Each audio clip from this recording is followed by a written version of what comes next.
ओम श्री गोगा देवाय नमः। अब तक श्री गोगा महापुराण के 95 अध्याय हम आपको सुना चुके हैं। आज 96वां अध्याय।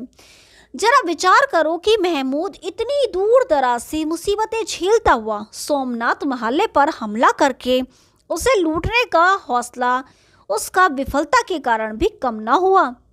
इस समय उसकी हालत भारत के वीरों ने मुर्दे से भी गई बीती बना दी थी, परंतु आगे बढ़कर उसे मार भगाने की हिम्मत यह अभागे देशवासी करने में कतरा जाते थे।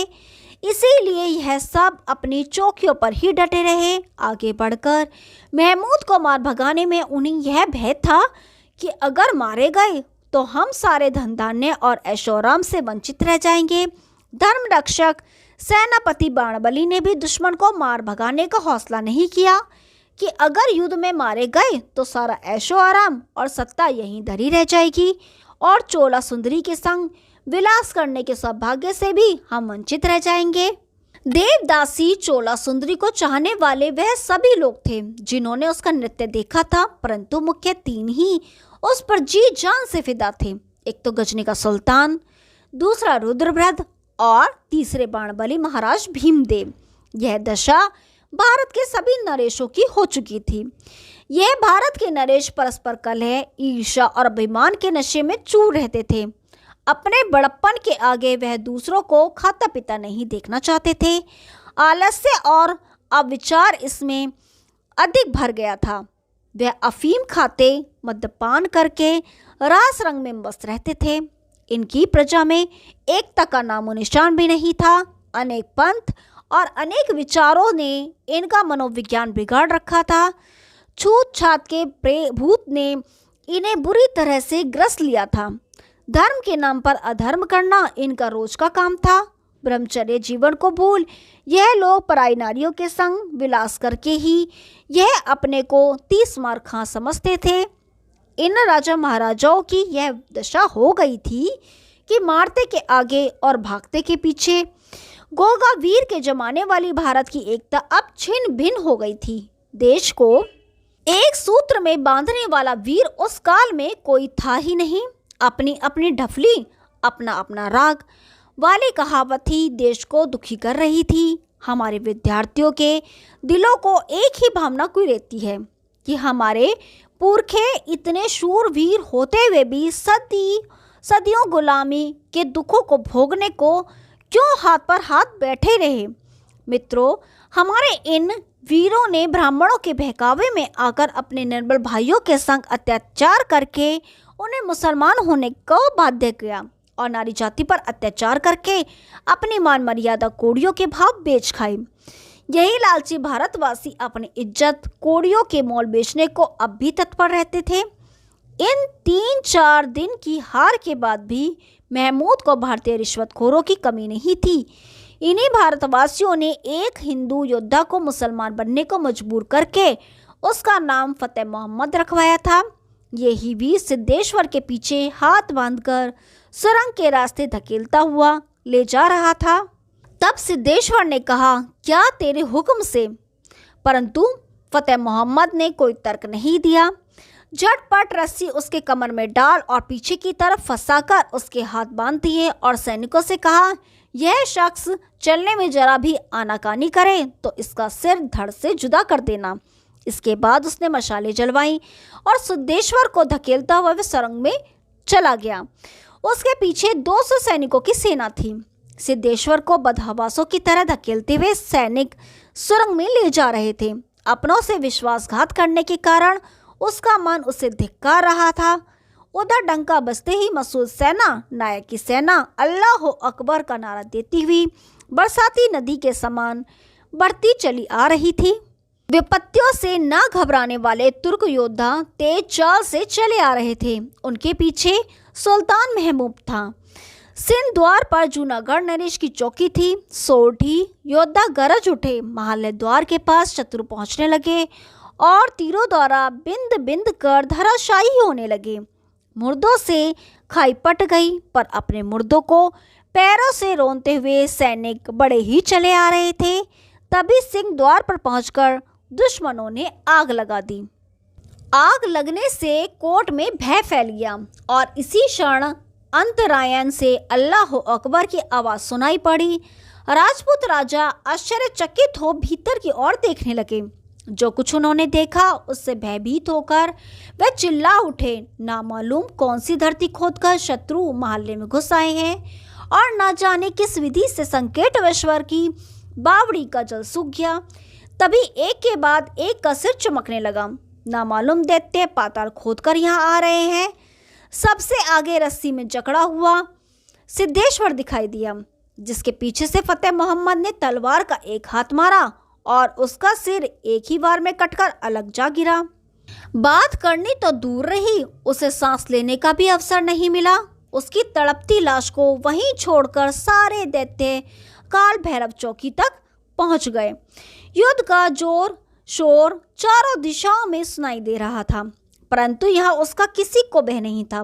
सामने ही रुद्रभद्र अपने चेले चपाटों के साथ सांताप कर रहे थे। दूर तक धुनियाँ ही धुनियाँ दहक रही थी। बड़े बड़े लक्कड़ दहक कर आसमान में धुआं फैला रहे थे। दैत्यकार रुद्रभद्र का काला कलूटा शरीर वहां आसीन था। फतेह मोहम्मद बाज की तरह इन पंखड़ियों पर झपटा। देखते ही देखते उसके सैनिक उन तपस्वियों को गाजर मूली की तरह काट काट कर धुनियों में फेंकने लगे। श्री गोगा महापुराण 96वां अध्याय समाप्त। अब 97वां अध्याय। साधुओं में भगदड़ मच गई। काले मुंह वाले अधीर और वामाचारी जन जिधर को जिसका मौका मिल जाए भाग लिए। तभी फतेह मोहम्मद ने सैनिकों को ललकार कर कहा, ध्यान से सुनो, इन शैतानों में से एक भी जिंदा बचकर भागने ना पाए। तभी गद्दार तुर्क तलवारें लेकर टूट पड़े और सभी साधुओं के टुकड़े टुकड़े कर डाले। ढोंगी रुद्रभद्र की सारी सिद्धियां हवा में उड़ गईं और गिड़गिड़ा कर कांपता हुआ बोला, मुझे सुल्तान के पास ले चलो। गजनी का सुल्तान मेरा दोस्त है और मुझे देखते ही वह तुमसे प्रसन्न होगा। मेरे उसके कॉल करार काफी पहले ही हो चुके हैं। तो ले सुल्तान की दी हुई इस तलवार का पानी पी। इतना कह तलवार का एक भरपूर हाथ मारा और रुद्रभद्र का लहू सिर करते ही पृथ्वी पर बहने लगा। इसके बाद फतेह मोहम्मद ने तलवार घुमाते हुए कहा, दोस्त, अब सुल्तान का इस्तकबाल करने के लिए फतेह द्वार की ओर चलो। समझ लो हमारा एक एक पल कितना कीमती है। इतना सुनकर सब अल्लाह अकबर कहते हुए सिंह द्वार की ओर बढ़े चले और अंत द्वार की गली कूचों को पार करता हुआ सारा लश्कर तेजी से बढ़ रहा था। राह में जो भी हिंदू दिखाई दिया उसी के दो टुकड़े कर डाले और वह कसाई मनुष्य मंदिर के परकोटे पर जा पहुंचे, जहां कभी किसी मलेश ने घुसने की हिम्मत नहीं की थी। यहीं से एक बार देव दर्शन करके अपराध में उसे धक्के देकर दूर भगा दिया गया था। इसीलिए वह अपना आपा भूलकर आखिरी देव दर्शन करने के लिए ज्योतिर्लिंग की ओर बढ़ा। उसने सोचा एक बार उस पत्थर के देवता को देखूं तो सही, ब्राह्मणों की ही सुनते हैं। द्वार का द्वार पर खड़े मलेच्छों के दल कोट में घुस आए थे। जहारा भी भयभीत न होकर सुल्तान के सैनिक सीढ़ी द्वार कोट पर चढ़ रहे थे और दूसरे चढ़ने वालों की सहायता कर रहे थे। चौमुखा युद्ध हो रहा था। लाशों से जल थल दोनों ही पट गए थे। सिंह द्वार पर जूनागढ़ नरेश अपने काठियावाड़ी सैनिकों के लिए अडिग दीवार बनाए मलेच्छों की लाशों का पहाड़ बना रहे थे। इधर बिल्लोचियों के दस्ते घुसे चले आ रहे थे। द्वार की भी दुर्दशा हो गई थी। अब वह किसी भी वक्त गिर सकता था। इधर तुर्क योद्धा मलेच्छों के समान घुसे चले आ रहे थे और वृद्ध नंबुधन राव को शत्रुओं ने स्वर्गलोक पहुंचा दिया था। गुज्जर योद्धा दोनों हाथों से तलवार चलाने लगे। गदा और मुगदर से हाथों हाथ निर्णय हो रहा था। गजनी का सुल्तान फतेह दरवाजे पर तलवार लिए खड़ा था। राव ने महमूद को देखकर सोचा, क्यों न दो दो हाथ इसी दैत्य से कर लिए जाएं। उन्होंने अपनी तलवार संभालकर सुल्तान को ललकारते हुए कोट से कूद पड़े। काची सैनिक बापू बापू कहकर दौड़ पड़े। जब तक काची सैनिक संभले, फतेह मोहम्मद ने दरवाजा खोल उनके ऊपर छलांग लगाई। तभी दुश्मन अल्लाह अकबर कहते हुए मंदिर में घुस आए और सैकड़ों सैनिक उन पर टूट पड़े तथा उन्होंने राव के टुकड़े टुकड़े कर डाले। राजपूत योद्धा रोने चिल्लाने लगे। अब तो तलवार चलाने की व्यवस्था भी नहीं रही। तभी एक ओर से पुकार आई। अंतरकोट के बचे कुचे सैनिक अंतरकोट की तरफ दौड़े। सारा रास्ता लाशों से भरा पड़ा था और वातावरण अशांत हो गया था। शांति का नामो निशान भी न था। फतेह मोहम्मद ने गजनी के सुल्तान का स्वागत कर उसे सलाम किया और आगे आगे अपनी तलवार से रास्ता बनाता हुआ वह चल पड़ा। महमूद अपने अरबी घोड़े पर चढ़ा हुआ तुर्क योद्धाओं का भारी दल लिए हुए महाल्य के पोर में घुसा। चारों तरफ से अल्लाह अकबर का नारा देते हुए वहां शत्रु घूम रहे थे, परंतु इस स्थान पर उन्हें कोई जीवित पुरुष नहीं मिला। जब इन दैत्यों के घोड़ों की धूल उड़ती हुई दिखाई दी तो दामोदर मेहता जान गए कि शत्रु कुछ ही क्षणों में यहाँ आ जाएंगे। दामोदर मेहता एक पैड़ी नीचे उतर ही रहे थे कि तभी पीछे से किसी ने उन्हें छुआ। पलटकर जब उन्होंने देखा तो गंग सर्वज्ञ शांत मुद्रा में वहां खड़े थे। सर्वज्ञ ने गंभीर मुद्रा में मेहता से कहा, आप पुत्र। गंग सर्वज्ञ की आंखों में आंसू देखकर मेहता उनके पीछे पीछे हो लिए। तभी सर्वज्ञ ने ज्योतिर्लिंग के ठीक पीछे एक गुप्त द्वार खोला और अंधेरी सुरंग में चलकर एक कक्ष में पहुंचे, जहां भीमदेव और चालुक्यराव के शरीर भूमि पर पड़े थे। बालूकाराय शोक स्पंज में उदास मुख चुपचाप खड़े थे।